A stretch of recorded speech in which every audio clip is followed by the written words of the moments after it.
Hello everyone, welcome to my channel. आज हमें पढ़ना है क्लास 11th का second chapter, that is biological classification. Let's start. सबसे पहले हमें इसके अंदर हिस्टोरिकल व्यूज़ देखने हैं क्लासिफिकेशन के रिगार्डिंग। तो सबसे पहले हमारे पास एरिस्टोटल जो था उसने सबसे पहले साइंटिफिक बेसिस फॉर क्लासिफिकेशन के लिए अपना अटैम्प्ट दिया था। बेसिकली उसने क्या किया था, उसने मॉर्फोलॉजिकल कैरेक्टर्स के बेसिस पर प्लांट्स और एनिमल्स को क्लासीफाई किया था। जैसे कि प्लांट को उसने क्लासीफाई किया ट्रीज, श्रब्स और हर्ब्स के अंदर, और एनिमल्स को उसने क्लासीफाई किया दो ग्रुप्स के अंदर, फर्स्ट जिसके पास रेड ब्लड था और सेकेंड जिसके पास रेड ब्लड नहीं था। इसके बाद क्या हुआ कि हमारे पास जो लीनियस साइंटिस्ट था वो आया था क्लासिफिकेशन के लिए। तो उसने जो है टू किंगडम सिस्टम क्लासिफिकेशन जो थी दी थी। तो बेसिकली इसने क्या किया था, टू किंगडम क्लासिफिकेशन में इसने प्लांटाई और एनिमेलिया किंगडम जो थे वो डेवलप किए थे, जिसके अंदर प्लांट्स और एनिमल्स को इंक्लूड किया था।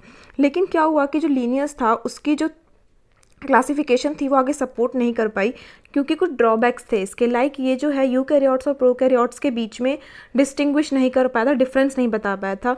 यूनिसेलुलर मल्टीसेलुलर ऑर्गेनिजम्स के बीच में, फोटोसिंथेटिक नॉन फोटोसिंथेटिक ऑर्गेनिजम्स के बीच में भी कोई डिफरेंसेस नहीं बता पाया था।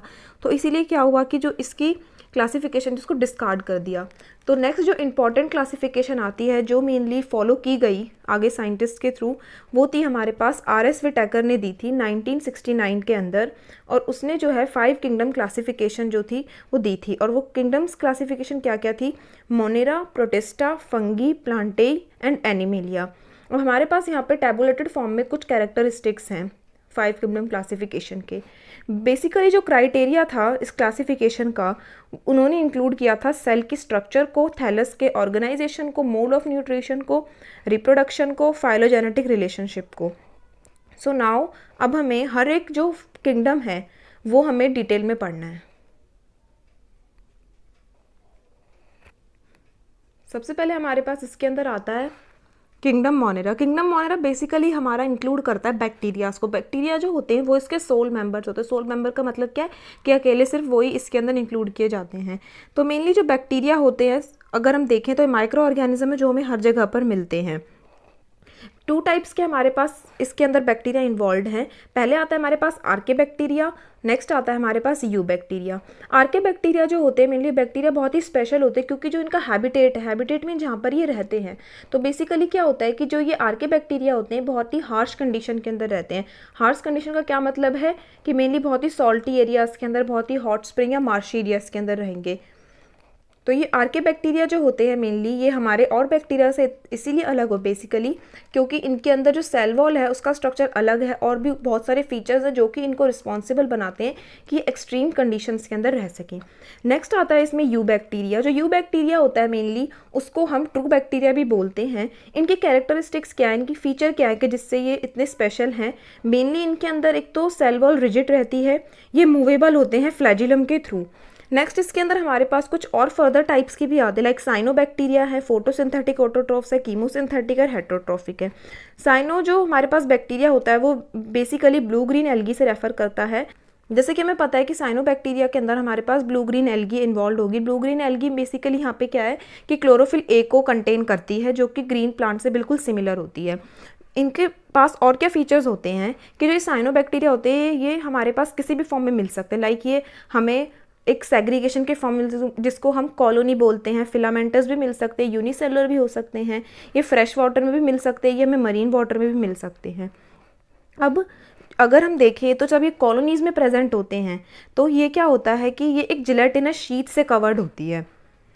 और नेक्स्ट इसमें आता है हमारे पास फोटोसिंथेटिक। फोटोसिंथेटिक जो हमारे पास ऑटोट्रॉफ्स होते हैं ना, वो मेनली हमें नाम से पता चल रहा है कि यहाँ पर फोटो मीन्स होता है लाइट, सिंथेसिस, सिंथेटिक मीन्स होता है हमारे पास सिंथेसिस करना। तो मेनली यहाँ पे क्या वो बैक्टीरिया जो लाइट के थ्रू अपना जो भी फूड है उसको सिंथेसाइज करेगा। नेक्स्ट इसमें हमारे पास एक टर्म आती है हेट्रोसिस्ट। बेसिकली ये जो हेट्रोसिस्ट होता है ना, ये नॉस्टॉक एनेबिना के अंदर प्रेजेंट होता है।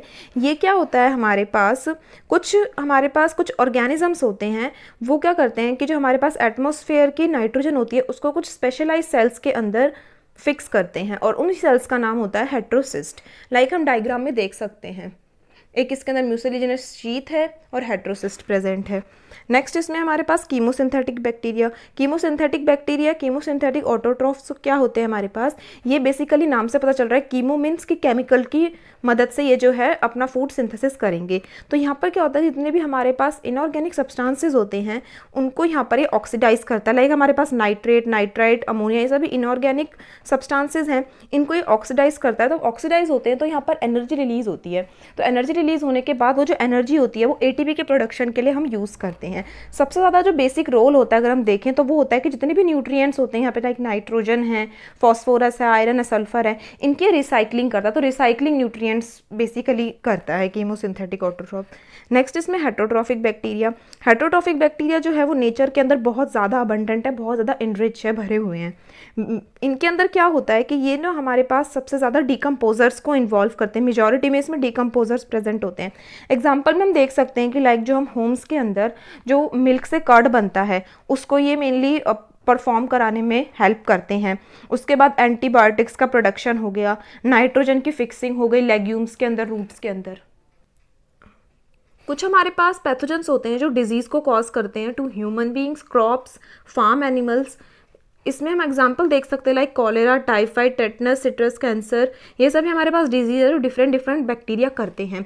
बैक्टीरिया की रिप्रोडक्शन की बात करें तो बैक्टीरिया जो है वो मेनली हमारा फिशन के थ्रू रिप्रोड्यूस करता है, और तब अनफेवरेबल कंडीशंस मिलती हैं इसको तो ये स्पोर्स भी प्रोड्यूस करता है, और सेक्शुअल रिप्रोडक्शन भी इसके अंदर होता है, जिसके अंदर हमारे पास डीएनए का ट्रांसफर करता है ये एक बैक्टीरिया से दूसरे बैक्टीरिया के अंदर। सबसे इंपॉर्टेंट टर्म आती है इसके अंदर यहाँ पे माइकोप्लाज्मा। माइकोप्लाज्मा मेनली ऑर्गेनिजम्स का ये कैरेक्टरिस्टिक है जिसके अंदर क्या होता है कि जो सेल वॉल होती है ना वो ऑर्गेनिजम्स के अंदर प्रेजेंट नहीं होती। और इनका बेसिकली और एक और फीचर है कि ये सबसे स्मॉलेस्ट लिविंग सेल होते हैं जो नोन है, और ये बिना ऑक्सीजन के सर्वाइव कर सकते हैं। माइकोप्लाज्मा जो है वो पैथोजेनिक है एनिमल्स और प्लांट्स के लिए, मीन से डिजीज कॉज करता है। नेक्स्ट आता है हमारे पास किंगडम प्रोटिस्टा। किंगडम प्रोटिस्टा में सबसे पहले तो क्या होता है कि ये हमारे पास सिंगल सेल्ड यूकैरियोट्स को इन्वॉल्व करते हैं, लेकिन जो इनकी बाउंड्रीज होती हैं इस किंगडम की वो वेल डिफाइंड नहीं होती। इसमें सबसे पहले हमारे पास जो डिवाइडेड है प्रोटिस्टा के अंदर वो है हमारे पास chrysophyte, dinoflagellates, euglenoids, slime moulds, और लास्ट आता है हमारे पास प्रोटोजोन्स। अब हमें जो है हर एक की जो है डिटेल स्टडी करनी है। सबसे पहले हमारे पास क्राइसोफाइट्स आते हैं। क्राइसोफाइट्स क्या होते हैं, मेनली ये हमारे डाई एटम्स और गोल्डन एल्गी के इंक्लूड करते हैं।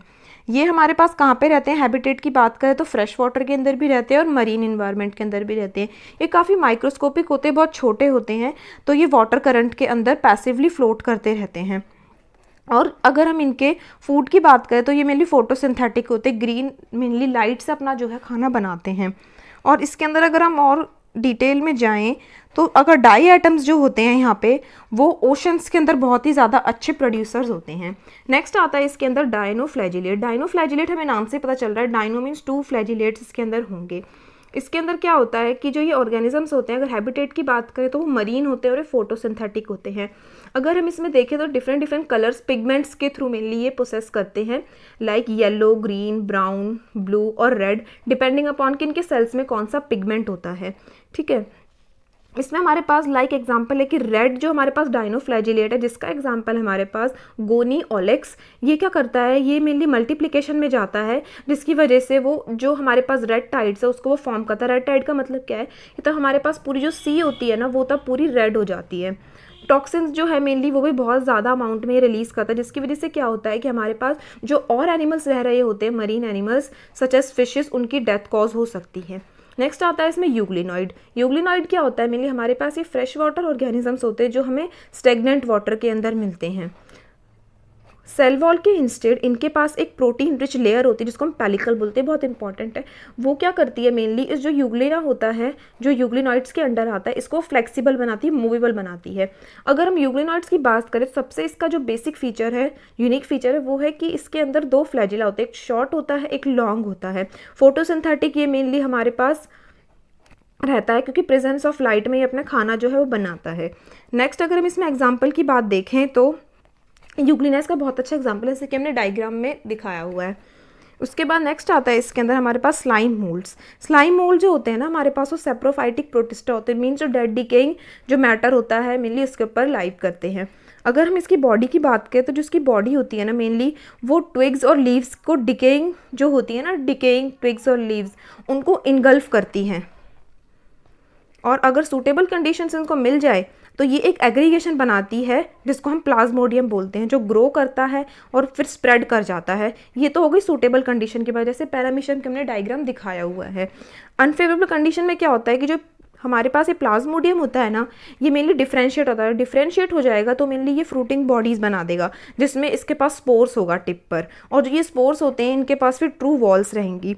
अब इसमें नेक्स्ट आता है कि ये बहुत ज़्यादा रेसिस्टेंट रहता है और ये सर्वाइव करता है, तब इसको अंडर एडवर्स कंडीशन भी मिल जाती है। तो ये इसके पास एक स्पेशल फीचर है कि एडवर्स कंडीशन भी जो है मेनली ये उसमें सर्वाइव कर सकता है। और अगर हमें बहुत ज़्यादा एयर करंट मिल जाए तो जो इसके स्पोर्स होते हैं वो मेनली डिस्पर्स हो जाते हैं। नेक्स्ट इसमें आता है हमारे पास प्रोटोजोन्स। जो हमारे पास प्रोटोजोन्स होते हैं ना वो हेट्रोट्रोफ्स होते हैं और ये एज अ प्रीडेटर और एज अ पैरासाइट रहते हैं। सबसे पहले अगर हम देखें तो ये सबसे प्रिमिटिव रिलेटिव होते हैं एनिमल्स के। जो हमारे पास प्रोटोजोन्स होते हैं ना उसके पास 4 मेजर ग्रुप्स होते हैं। सबसे पहले आता है हमारे पास अमीबॉइड, नेक्स्ट आता है इसमें हमारे पास फ्लैजिलेटेड, सीलिएटेड और स्पोरोजोन्स। अगर हम अमीबॉइड की बात करें तो ये हमारे पास अमीबा के अंदर प्रेजेंट होगा। फ्लैजिलेटेड की बात करें ये हमारे पास ट्रिफेनोसोमा के अंदर प्रेजेंट होगा। सीलिएटेड प्रोटोजोन्स की बात करें तो इसके पास सीलिया प्रेजेंट होंगे और ये हमारे पास पैरामीशियम में प्रेजेंट होगा। स्पोरोजोन्स की बात करें तो ये हमारे पास प्लाज्मोडियम के अंदर प्रेजेंट होता है और इसका फीचर अगर हम देखें तो इंसेक्टिवोरस स्पोर लाइक स्टेज होती है इसकी लाइफ साइकिल के अंदर। तो यहाँ पर जो हमारा पार्ट 1 है 2 किंगडम्स को इंक्लूड करके लाइक मोनेरा और प्रोटिस्टा वो यहाँ पर कंप्लीट होता है। I hope you like the video. Please like, share, comment and subscribe to my channel. Thank you.